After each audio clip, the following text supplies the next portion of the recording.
Hello mga coders, welcome back ulit sa ating channel.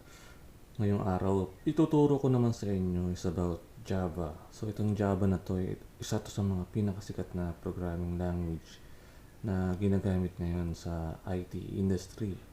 Maraming kumpanya ngayon ang gumagamit nito, lalo na yung mga malalaking mga kumpanya. Isa ito sa mga madalas gamitin kasi nga mas mabilis compared sa ibang other programming language. So, maganda to sa gamitin pa kapag magkikreate kayo ng mga enterprise application. So, kung balak nyo mag-apply sa mga malalaking mga kumpanya, so advice ko sa inyo guys, pag-aralan nyo tong Java. Di naman siya sobrang hirap aralin tong Java na to. Sa una lang medyo nakakalito lang to. So, dapat importante guys, aralin nyo mabuti yung mga fundamentals or basics nitong Java para mas maintindihan nyo siya. So ngayon, ituturo ko sa inyo yung mga basics muna para mas madali nyo maintindihan. Ito, kung paano nag-work itong Java na to. So dito guys, meron akong in-install na Eclipse. Ito yung IDE or editor natin for Java. And then nag-install na rin ako dito ng Java 11 SDK. So search nyo lang yun guys sa internet, yung SDK or JDK ng Java. Tapos install nyo sa inyong mga machine. And then download nyo itong Eclipse na IDE na to. So start na tayo guys. Try. So pag open ko ng Eclipse, so ito yung makikita nyo guys. So dito sa left side, ito yung Project Explorer or Package Explorer. So dito nyo makikita yung inyong mga folders or projects na related sa Java. And then itong nasa gitna, ito yung Java editor natin. And then sa ibaba naman nandito yung yung console. Dito natin makikita yung mga logs or yung result ng pag niran natin yung Java program natin mamaya. Okay. Try natin mag-create ng isang Java project. So, click natin tong create a Java project. Okay, try natin mag-create dito ng project. Ng pangalan nito ay sample sample project. Yan guys. Makikita nyo rito guys, dito nyo isi-save yung project na yun dito sa location na to.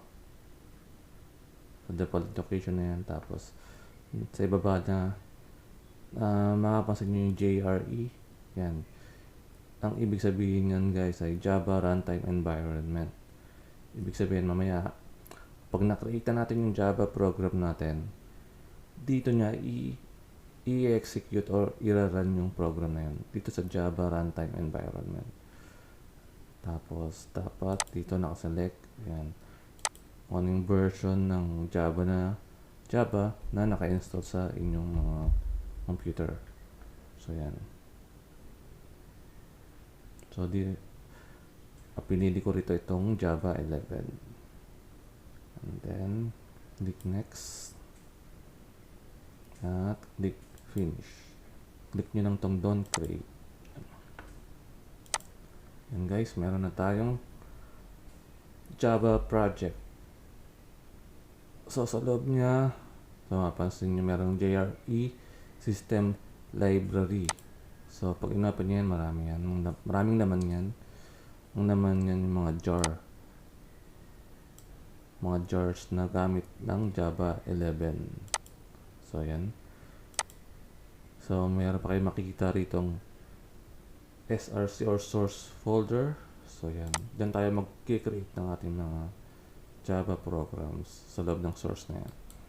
So right click nyo yan guys. Tapos mag-create tayo ng isang class. So click yung new tapos class. Yan.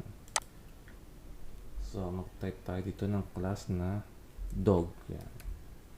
Class na dog. Tapos click nyo tong select nyo tong public static void main.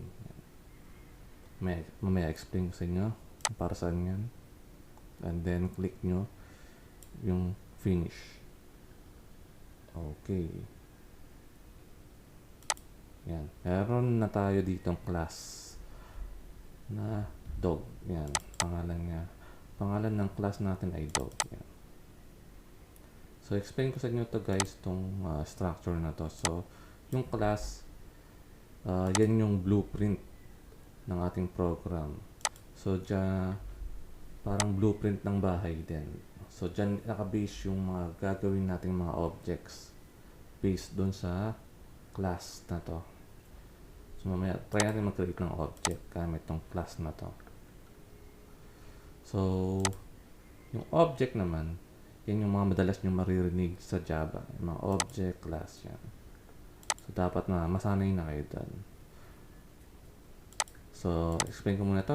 Anong comparison ng public. So, yung class natin guys, siya isang public na class. Ibig sabihin, pag sinabing public, pwede siyang makita ng other classes. And then yung class, yan yung identifier din na sinasabing nagkikreate tayo ng class. Or ito yung keyword. So, yung public tsaka yung class, yung mga keyword yan.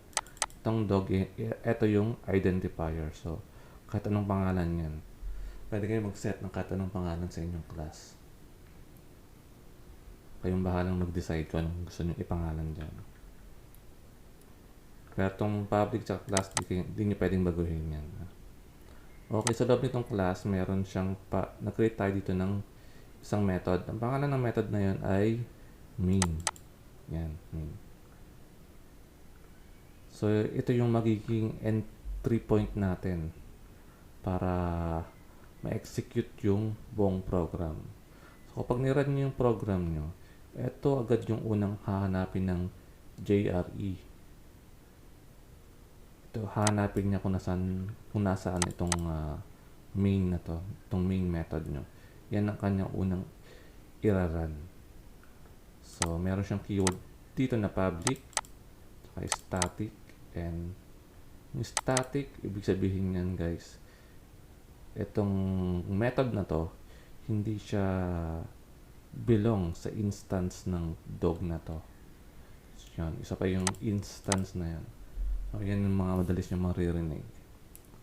Basta mamaya, papakita ko rin sa inyo kung anong ibig sabihin ng instance na yan.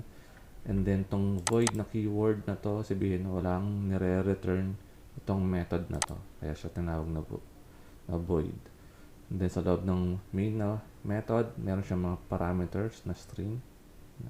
Toast. Naka-array yung string niya. And then, sa loob nito, yan. Dito tayo magsusulat ng ating mga code. So, itong double slash na to, ito ay tawag dito ay comment. So, single line comment yan. Tayo natin maglagay ng burahin lang natin. Tayo natin i-run tong class na to. Type ko ng S. So, yan. So, tinay po kanina S out. Shortcut yun para i-print niya tong system.out.println. Yan. So, sa loob nito, pwede tayo maglagay ng string. Kahit anong string. Type natin dito, welcome to Java. Yan. Tapos, save natin. So, itong print line, yan yung method na magpiprint nitong word na to or phrase na to, welcome to Java. And then, itong system.out, yan yung class. So, tinatawag ko lang sila. So, mapasin nyo yung system.out no? Medyo komplikado. Medyo magulo tong medyo komplikado. Sa mga next video ko na nang i-discuss kung bakit siya bakit mayroong system tapos mayroong pang out dito. Yan. Basta tandaan nyo lang guys, kapag gusto nyo mag-print, dapat i-type nyo tong buo na to, system.out.println. Yan. And then sa dulo, huwag nyo kakalimutan yung semicolon. Yan. Ibig sabihin, yan yung dulo ng code nyo. Nandyan yung dulo. So, ibig sabihin, kapag nag-run, kahit nasa baba yan, okay lang yan. Ang alam pa rin ng Java na ito yung dulo ng program nyo. So, di-disregard nyo lang yung mga space na meron dito. Hindi nyo yan babasahin. Ito lang talaga yung i-execute niya. Kahit yung semicolon nyo na yung nasa ibaba. Or kahit ganito pa itsura niya yan. Mag-run pa rin yan.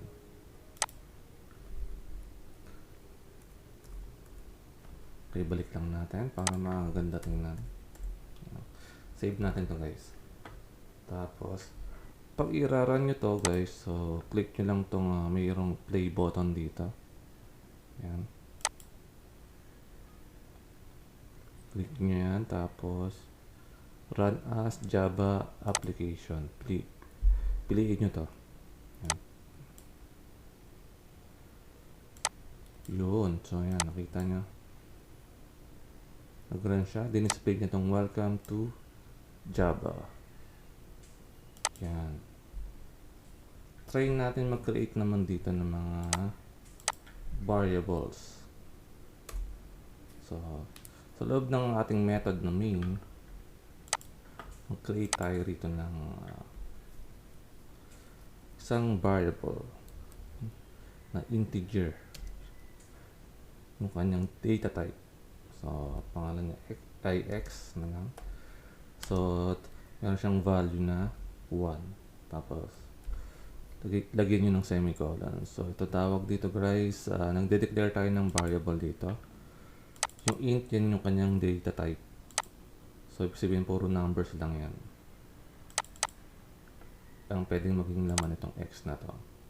Isang pwedeng maglaman ng mga string.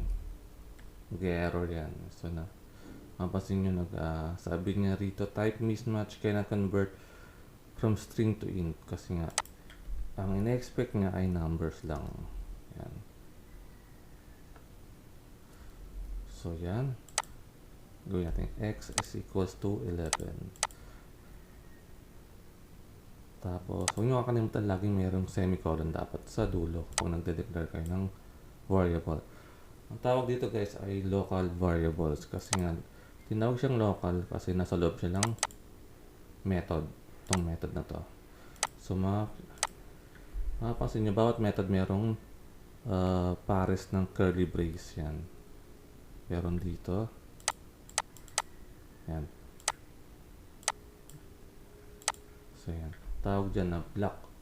Mga code of block. Yan. So, sa loob nyan, pwede kayo maglagay ng mga itong mga code na to. Itong mga Java code na to. Yan. So, try natin i-concatenate itong x na to dito sa loob ng string.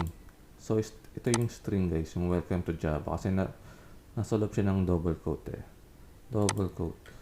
So, tawag dyan ay string. So, para ma-concatenate or madugtong natin itong variable na x dito sa string na to. So, gagamit tayo dito ng plus x. So, yan. Plus lang. Ibig sabihin ng plus, hindi yan yung addition. Ibig sabihin ng plus, parang dinudugtong natin itong x dito sa welcome to Java. So, lagay lang ako ng space. Save natin guys. Tingnan nyo. At i-run natin. Yan. So, ito na yung result niya. Welcome to Java 11. Yan.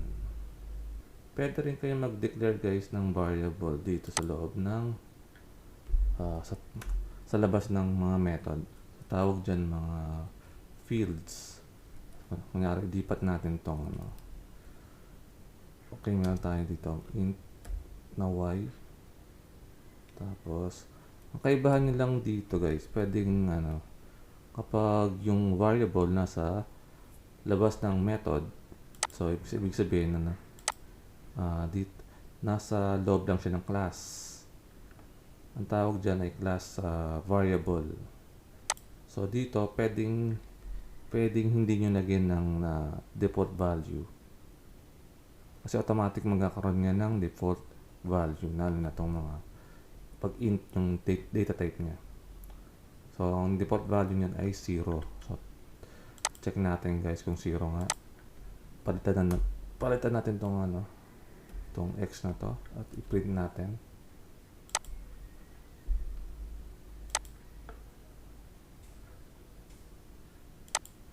Oops. Meron siyang error. Yan. Okay. So, hindi natin pwedeng gamitin to basta-basta dahil yung method natin dito guys ay isang static. Sabi sabihin, puro static lang na variable lang pwede niyang tanggapin. So, gawin natin static to. Yan. So, yan. Check natin kung anong default value nitong y. So, ginawa ko lang static tong y na variable na to. Save natin at i-run natin. Yun. So, nakita nyo guys. Ang default value ng y ay 0. Yan. So, kahit hindi ko siya lagyan ng equals to 0. Ang default value niya ay 0 agad. Yan. Yan yung kaibahan nitong class variable versus dito sa mga local variables. So, maglagay lang ako ng comment dito. Ayan. Ito ay local variable.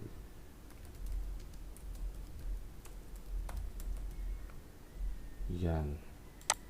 So, try natin mag-create ng isa pang method sa loob nitong class na dog. So, yung dog na class, dapat yung method, ang ibig sabihin ng method guys, yan yung parang behavior ng class.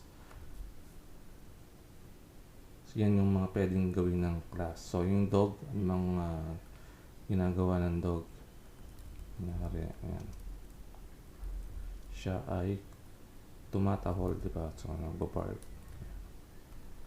So, mag-create tayo ng method na bark. Ayan. So, sa loob niya,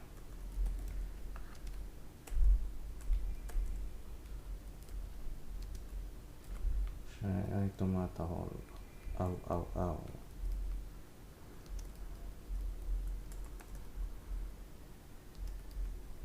Ayan. Okay. So, tanggalin ko muna to. I-comment out ko lang muna.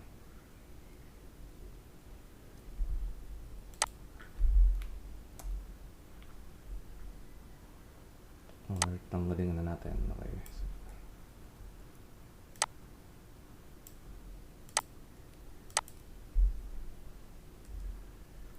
So, dito guys, para matawag natin itong bark sa loob ng main na method. So, kailangan natin dito mag-create ng object. So, yan. Ito. Magkaw tayo ng dog na object dito. Calls to dog. Magamitin natin itong yan. So, yan. Explain ko sa inyo to guys. So, to dito. So, nag-create ako nito ng variable or na ang kanyang data type ay itong dog. Yung mismong class. Yan. So, ito yun. Tapos, naglagay ako dito ng equals to new dog. Sabihin ng new dog, ibig sabihin, mag-create ako ng bagong object na dog. So, tandaan nyo lang. Basta kapag nakita nyo yung new, sabihin, nag-create kayo ng object. Anong object yun? Yung dog na object. So, pag meron na kayong dog na object, yan, ito na yon. So, gagawin nyo. So, pag tinype nyo yung dog na object, ito yan. Tapos, lagyan nyo ng dot, then, yan. Makikita nyo na yung bark na method. Yan. So, yan. Pwede nyo nang gamitin yung bark na method.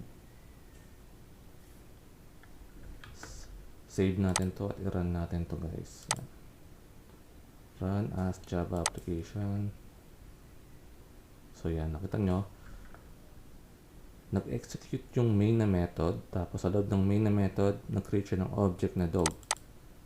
Dahil meron na tayong object na dog, madali kong natawag yung method na bark. Yan. So ito yun, execute nyo itong bark na method, tapos sa loob ng bark na method, meron siyang system.out.println na ang i-display nito sa screen ay itong aw. Yan. Okay. Tapos, discuss ko rin sa inyo yung mga common at importante rin dapat yung malaman sa Java, yung about constructor. So, itong class na dog, meron itong constructor. Pwedeng siyang i-declare or pwedeng hindi. Okay lang yan. Pero try natin i-declare kasi pag dineclare nyo, gamit tayo ng keyword na public, tapos kung ano yung pangalan nung class. So, pangalan ng class natin ay dog. Yan. So, parang method din siya. Yan. Tapos, sa loob ng constructor na to, pwede kayong mag-initialize ng mga variables. Kunyari, meron tayong dog dito na kanyang okay. Mag-create tayo ng name na variable or class variable. Ayan, name. Tapos, sa loob ng constructor, dito natin nalagyan ng value itong name na to. So, pangalan niya ay Sibantay. Yan. Yun. Yan. Pwede nyo gawin sa loob ng constructor yan. Diyan nyo, pwede kayo mag-initialize ng mga class variable sa loob ng constructor. So, ito yung constructor. Yan. Tapos, yan.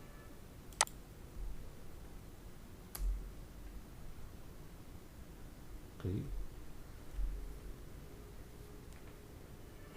Display natin yung pangalan ng dog na to.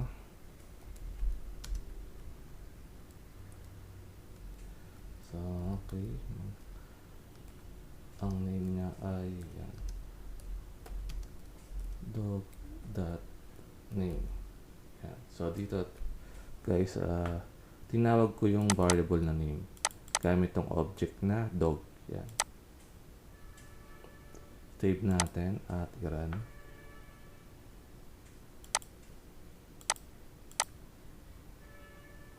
Yun. So, napansin nyo, yan, nag-execute yung bark na method.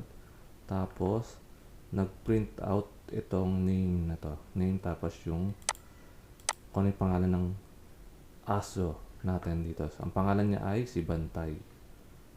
Yan. So, explain ko lang sa inyo guys kung paano kung ano yung nangyari dito, paano yung order nito. So, mag-run tong main method na to. So, hanapin niya yan. Hanapin ng JR ito, ng main method, and execute niya kung ano yung nasa loob. And then, nakita niya meron ditong new, tong statement na to. So, nag-create siya ng new dog. So, pag nag-run tong new dog, mag-run tong constructor na to. Itong constructor. So, sa loob ng constructor, ini-initialize natin yung kung ano yung magiging value nitong variable na name. So, this time ang pangalan niya ay Bantay. And then, yun. Kaya, nag-execute tong dog.bark, tapos nag-execute tong system.out.println. So, kaya, nagkaroon ng laman tong dog.name na yan. Dahil nag-initialize tong nag-run yung constructor. Kaya siya nagkaroon ng value na itong Bantay.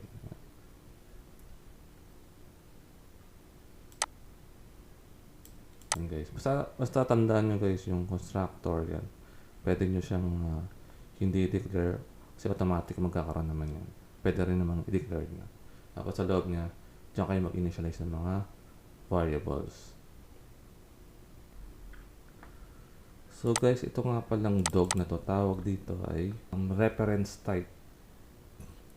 Yung kanina, yung mga int dyan, may x to 1.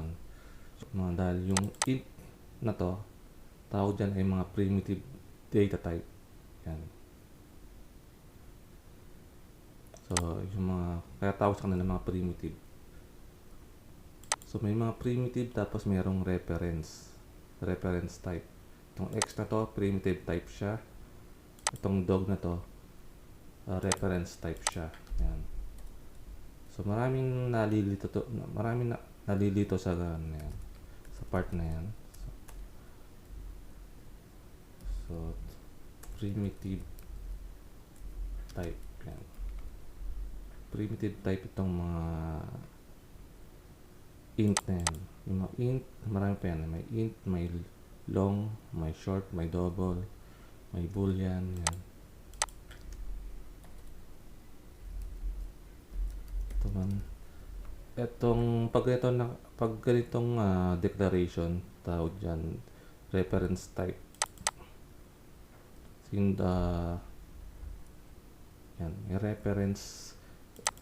Kasi nagre-reference lang tayo. Kaya siya tinawag na reference type kasi nga itong dog na to, meron siyang ang value niya ay yung yung memory location nitong object na dog na to sa memory. So pag nag-create kayo ng new dog, meron yung makikreate ng object eh. Yung object na yun mas-save sa memory ng inyong computer. And then may address yun, may location. Yung location na yun or yung address na yun, yun ang magiging value nitong dog. Yun ang magiging reference niya, yung address na yun. Kaya siya tinawag na reference type. Ibig sabihin, wala sa kanya yung actual value nitong object. Ang meron lang siya yung reference, yung address ng memory. Meron lang sa kanya. Unlike dito sa mga primitive yan, ang value nitong x, hindi yan, ang value niya hindi yung address ng memory. Ang value niya talaga is itong 1. Yan. Yan talaga ang laman niya. So, yan yung mga importanteng terms sa Java, itong mga primitive and reference type. Tsaka itong mga class. Yan. Tsaka constructor. At itong mga class variable. At itong mga local variables na to.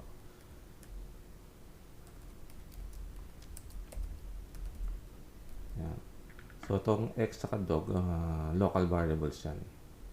Kasi, itong x, ang scope niya, dito lang sa loob ng main. Yan. So, hindi ko siya pwedeng tawagin dito sa kabilang method. Nangyari dito. Pag kinoncatenate ko siya rito, mag-error lang. Yan. May error siya ng cannot be resolved to a variable kasi nga itong x, pag-aari lang siya nitong main na method. So, dun lang siya pwede. Pero, itong class variable, pwede ko siyang tawagin dito sa loob ng var na method. Kunyari, lipat natin itong buong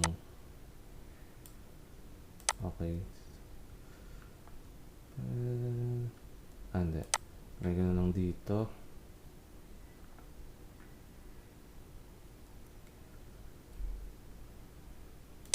Mag-print ulit tayo rito. Tingin natin itong print. Ito is tapos try natin i-call itong name na to. Itong name, ang class variable na yan. Sa loob nitong bark na method. Run natin guys.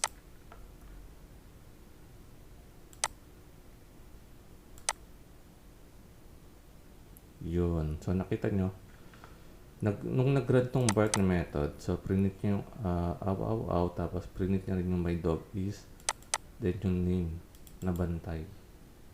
Kasi na print ko siya dahil itong name na to, class variable naman siya. So, yung name na variable, pwedeng gamitin niya ng kahit sinong method. Yan. Pwede siyang magamit. So, dito, nagagamit ko siya sa loob ng main, nagagamit ko siya sa loob ng bark na method. Saka nga pala guys, may rules din dito sa Java na dapat yung mga variables nyo, hindi siya nag-i-start, pwede siya mag-i-start sa yan, string. And also, pwede siya mag-start or string or yung mga letters. And also, pwede siya mag-start din sa dollar. Yan. Hindi siya mag-error. Or underscore. Yan. Huwag lang, ang bawal lang itong mga numbers. So, yan. Nakita nyo na, namumula agad siya. Kasi hindi siya allowed sa Java. Pwede lang ay itong dollars, dollar sign, tsaka yung underscore. Yan. Okay lang yan. Pwede yung lagyan yung mga variable dyan ng underscore or dollar na sign. Try natin gumamit dito ng iba pang mga class like the scanner class. So, mag-i-import tayo guys ng sa pang class. Papakita ko sa inyo paano gumamit paano mag-import ng mga class. So, okay, burahin ko muna to para malinis. So dito na lang tayo gumawa sa loob ng dog na class. And then i-import tayo dito ng dito sa taas, gamit tayo ng scanner na class. Yan. Scan. Ang pangalan niya is scan. At equals to new scanner. So, magkikreate tayo dito ng instance nitong scanner. So, instance din guys ang tawag sa mga term dito sa Java. So, pag nagkikreate ka gumagamit ka ng new scanner, sabihin nagkikreate ka ng object or instance nitong scanner. Yan. Tandaan nyo guys. Yung instance. So, nagkikreate tayo dito ng instance ng scanner at ipapasa natin siya dito sa variable na scan. Yung instance na yan. So, napansin nyo nag-red siya. Baka siya nag-red kasi scanner cannot be resolved to type. Meron siyang quick fix dito. Nasabit na pinapa-import niya tong scanner. Itong scanner na class na to. So, piliin natin itong pangatlo. Import scanner from the java.util. Yan. Ito, yan. So, ini-import niya na. Ito guys, yung java.util, tawag dyan ay package. Yan. Tapos yung scanner, dyan yung class. Yung package, ano lang yan guys, parang directory lang yan. Mga folders lang yan sa Java. So, merong folder na Java, tapos sa loob ng Java na folder, merong isa pang folder na util. Tapos sa loob ng util na folder, andun yung class na scanner. Yan. So, in-import natin siya, tapos para magamit natin dito sa loob ng class na dog. So, yan. Pero, itong new scanner natin ay nagre-red. Dahil, sabi dito, kailangan niya ng argument na, yan, input stream. So, gagamit tayo dito ng argument. So, type nyo ng system.in. Yan, sabihin input stream. Input stream. Ibig sabihin yan guys, yung manggagaling sa keyboard. Yan, pwede yan. Manggagaling sa ating, mamaya, mag-enter tayo from keyboard. Yan. So, dito, dahil gagamitin natin tong variable na to sa loob ng void na method. So, yung main natin, di ba, static siya. So, dapat static din tong variable na yan. Para magamit ko siya. Para matawag ko siya agad dito sa loob ng main. Yan. Okay. Try natin maglagay dito ng system out. Sabihin na lang natin. What?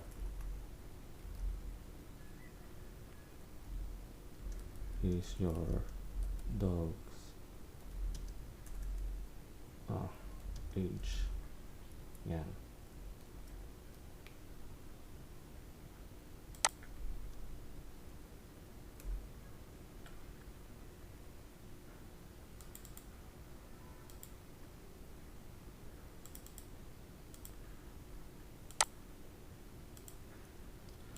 Tapos, type natin, gamitin natin dito yung scan na variable. So, scan dot, type nyo lang next, int,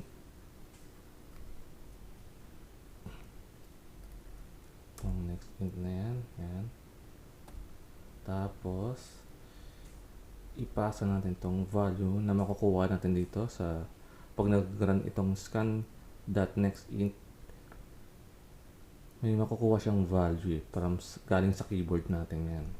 So, save natin sa isang variable na int din. Ito yung age. And then, print na natin.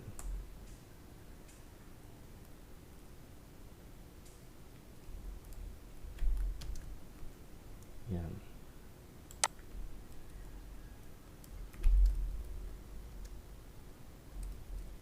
Yes. Concat natin itong age na variable. Itong sa task guys, pwede tayong gumamit dito ng dot print. Kasi pag dot print ln, maganda pa yan. Next line kasi itong magkakaroon ng next line. So para sa nasa isang line lang sila itong what is your dog's age. Saka yung value ng manggagaling sa keyboard. So gagamit tayo ng dot print. So pakita ko sa inyo guys kung paano yan. Save natin at i-run natin.